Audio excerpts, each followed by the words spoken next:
მოგესალმებით. დღეს დემოკრატიული არჩევნების დღეა.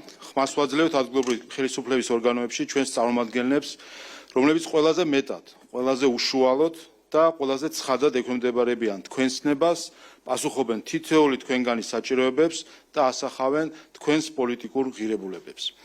არჩევნები ყველგან მშვიდად და მოწესრიგებულად მიმდინარეობს. არჩევნებს აკვირდება 56 საერთაშორისო და ადგილობრივი სადამკვირვებელო ორგანიზაციის 8000 დამკვირვებელი, 73 მედია საშუალების 1000-მდე ჟურნალისტი აკრედიტებულია არჩევნების გასაშუქებლად.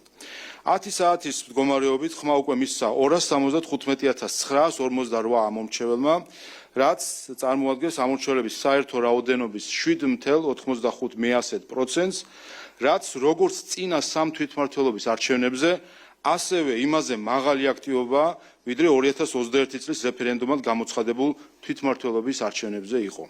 მინდა მადლობა გადაუხადო ყველა ჩვენს თანამოქალაქეს, ვინც უკვე გააკეთა არჩევანი და მოუწოდო ყველას მივიდეს საარჩევნო უბანზე და დააფიქსიროს თავისი ნება, მოიხადოს მოქალაქეობრივი ვალი.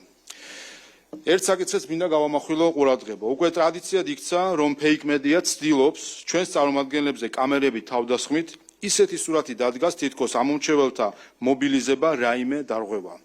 ეს სრულ ნარატივი ჩვენს მოქალაქეებს უკვე დიდი ხანია გაშიფრული აქვთ, თუმცა კიდევ ერთხელ განმარტავ, რომ არჩევნების დღეს საკუთარი ამომრჩევლების მობილიზება, მათთან კომუნიკაცია და პარტიის მხარდაჭერთა არჩევნებში მონაწილეობის უზრუნველყოფა არა მხოლოდ კარგი საერთაშორისო პრაქტიკა, არამედ საქართველოს კონსტიტუციითა და კანონმდებლობის გათვალისწინებული საქმიანობა. ასე რომ მივმართავ ფეიქ მედიას, შეეშვას უკვე გაცვეთილი ცრუ ნარატივის გავრცელებას, ხოლო ქართული ოცნების ყველა წარმომადგენელს მივმართავ უზრუნველყონ ჩვენი მხარდამჭერების სრული მობილიზება და არჩევნებში მონაწილეობა.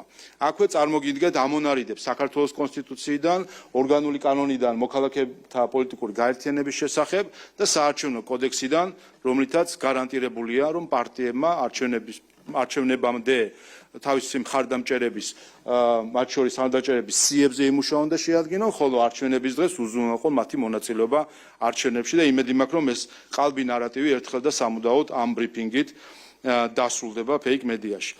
ამავე დროს ჩვენი მხრიდან დაფიქსირდა რამდენიმე დარღვევა, კერძოდ გურიაში, ოზურგეთის 20 უბანზე, ამ საარჩევნო უბანზე ოპოზიციიდან გადასატან ყუთს არ მიხვებიან ლელოს მიერ დანიშნული კომისიის წევრები, ბათუმის მეხუთე უბანზე ნაციონალ მოძრაობის მხარდაჭერი პირი უბანზე მეორედ იმყოფებოდა, არტოვებდა უბანს, რის გამოც საჭირო გახდა მათ შორის პოლიციის ჩართვით მისი გაძევება უბნიდან.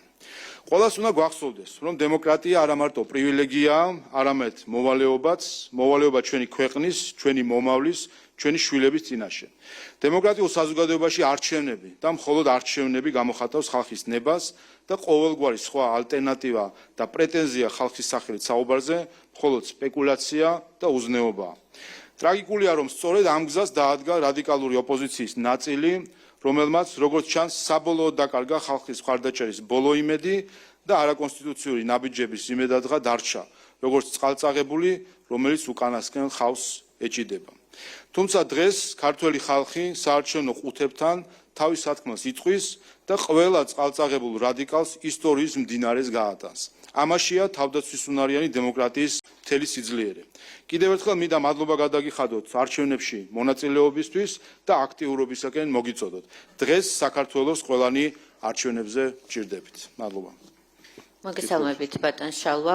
ერთი კითხვა მექნება, ლელოში გაიმართა უკვე ბრიფინგი, ისინი საუბრობენ, რომ საარჩევნო პროცესი მიმდინარეობს დარღვევებით, კერძოდ ამბობენ, რომ მაგალითად თბილისში ერთ-ერთ ორ უბანზე დაფიქსირდა ორ-ორი ბიულეტინის გაცემა და ამბობენ, რომ კარუსელი დატრიალდაო, ასეთი ცნობა თუ არის შემოსული მართლ პარტიაში თქვენი დამკვირვებლების მხრიდან თუ იყო რეალურად ასეთი შემთხვევა? არა, რა თქმა უნდა, კიდევ ერთი რომ ამ ცრუ ნარატივებს შეეშვას ყველა, ლელო განსაკუთრებით ახლა ჩართულია საკუთარი ტელევიზიის მეშვეობით, რომ დაზაფროს გარკვეულად სიტუაცია, თუმცა არაფერი არ გამოზის და პირიქით, მე ვთქვი, ის დარღვევა, რაც ლელოს მხრიდან არის, ოზურგეთში არ გაყვნენ გადასატანყოც და მეორე, რაზეც ჩვენ აუცილებლად საჩივარს შევიტანთ, იცით, რომ ლელომ განათავსა კამერები თბილისის უბნებში და როგორც ირკვევა, ამ კამერებს აქვს ხმის ჩაწერის ფუნქცია, რაც არის დარღვევა და ამასთან დაკავშირებით ჩვენ დავწერთ აუცილებლად საჩივარს, რომ ისინი იწერენ, როგორც ჩანს, სურთ ხმის ჩაწერა, ყოველ შემთხვევაში ამ კამერებს აქვს ხმის ჩაწერის ფუნქცია. ასე რომ სხვა მხრივ ვინმეს თუ რაიმე მათ შორის ერთ-ერთ უბანზე იყო ლელოს წარმომადგენლის მხრიდან საჩივარს წერდა თითქოს გაჟონასთან დაკავშირებით, თუმცა ისე რომ არანაირი მტკიცებულება არ ქონდა, ესეც დავაფიქსირეთ.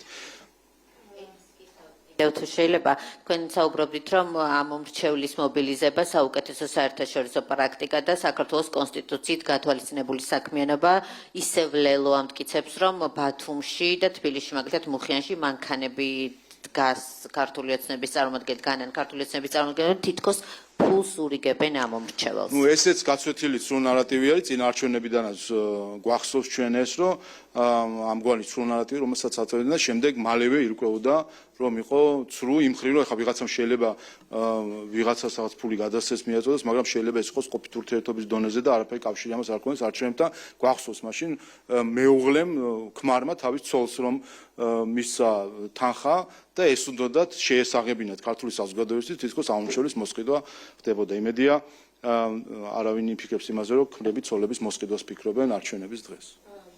რაც შეეხება ოპოზიციის ამ შემთხვევაში ნაცმოძრაობის დღევანდელ გეგმას, ხომ ისინი აპირებენ აქციის გამართვას და აქვს საკუთარი გეგმა. ამ გეგმას როგორ უყურებთ თქვენ? დღეს რაც არ უნდა ტრაგიკული იყოს ის მომენტი რომ ოფიციალურად ემიჯნებიან დემოკრატიას რამდენიმე პარტია და NGO-ები, ამავე დროს ეს არის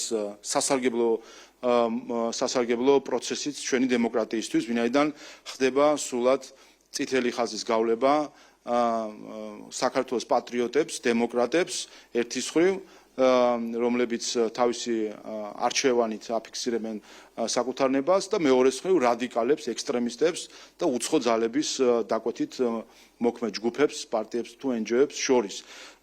დღევანდელი დღის შემდეგ ის პარტიები, რომლებმაც ბოიკოტი გამოუცხადეს არჩევნებს და ცდილობენ არჩევნები ჩაშალონ, დღევანდელი დღის შემდეგ ყველა დეფინიციით არ არსებობს ქვეყანა, არ არსებობს კონსტიტუცია და კანონმდებლობა, რომელიც მათ ამ ქმედებას არ უწოდებს ექსტრემიზმს. ასე რომ დღევანდელი დღის შემდეგ ნაციონალ-მოძრაობა, ახალი, სხვა ეს პარტიები, რომლებიც ცდილობენ არჩევნების ჩასვლა, იქნებენ ექსტრემისტი პარტიები და ის NGO-ები, რომლებიც ასევე არ მონაწილეობენ არჩევნებში და მოუწოდებენ არჩევნების ჩასვლიდან, იქნებიან ექსტრემისტი NGO-ები. შესაბამისად იქნება ჩვენი დამოკიდებულება და ქართული ხალხის დამოკიდებულება მათ მიმართ, როგორც ექსტრემისტების მიმართ და ასეთივე დამოკიდებულება იქნება ქართულ ხალხს იმ ორგანიზაციების მიმართ, რომელიც შეეცდებიან მათ დაფინანსებას, ისინი ჩაითვლებიან ექსტრემიზმის დამფინანსებლად ყველა კრიტერიუმით. არ არსებობს ქვეყანა, რომლითაც ასეთი ქმედება არ შეითვლებოდა ექსტრემიზმად,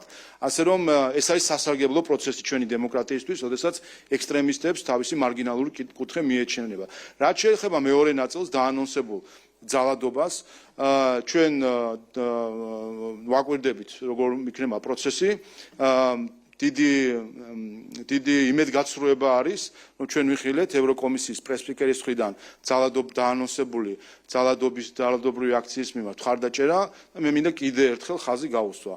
მოხდება ერთი ფაქტი ძალადობისაც აქციის მონაწილეების მხრიდან, ამაზე პასუხისმგებლობა გაზიარებული აქვს ევროკომისიას მისი პრესპიკერის სახით, ასე რომ რა თქმა უნდა მათ მიმართაც პოლიტიკური კითხვები გვექნება ამ საკითხთან დაკავშირებით. მშვიდობიანი მიტინგის უფლება საქართველოს მოქალაქეებისთვის გარანტირებული არის, არავის არ ურჩევ რომ ძალადობის ერთ ფაქტსაც კი მიმართონ ამ მიტინგის დროს.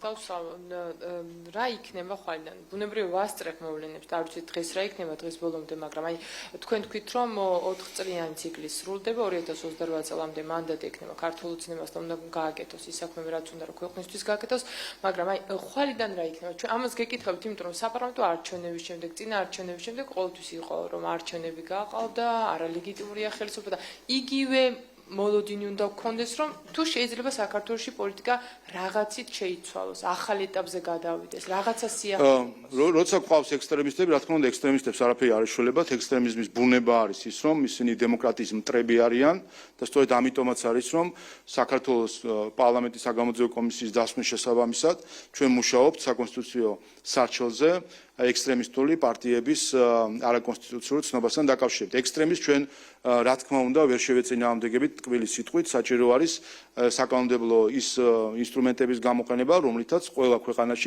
ებრძვიან ექსტრემიზმს. შეგახსენებთ, რომ სულ ახლახან გერმანიაში გაუქმდა ექსტრემისტული ორგანიზაცია, შეგახსენებთ, რომ სხვადასხვა ქვეყანაში პარტიებს აუქმებენ, იცით რომ მოლდოვაში ახლახანს გაუქმდა კვლავ ერთი პარტია, ასე რომ სახელმწიფო რა თქმა უნდა ზრუნავს საკუთარი სწორედ ეს არის თავდაცვის უნარიანი დემოკრატია. ამ ტერმინის მნიშვნელობა, რომ დემოკრატიამ საკუთარი თავი უნდა დაიცვას ანტიდემოკრატებისგან და დემოკრატიის მტრებისგან. ასე რომ ექსტრემისტებს არაფერი არ ეშველებათ, გარდა იმისა, რომ მათ თავდაცვის უნარიანი დემოკრატიის ფარგლებში შესაბამისი კანონის მიერი პასუხი უნდა გაეცეთ.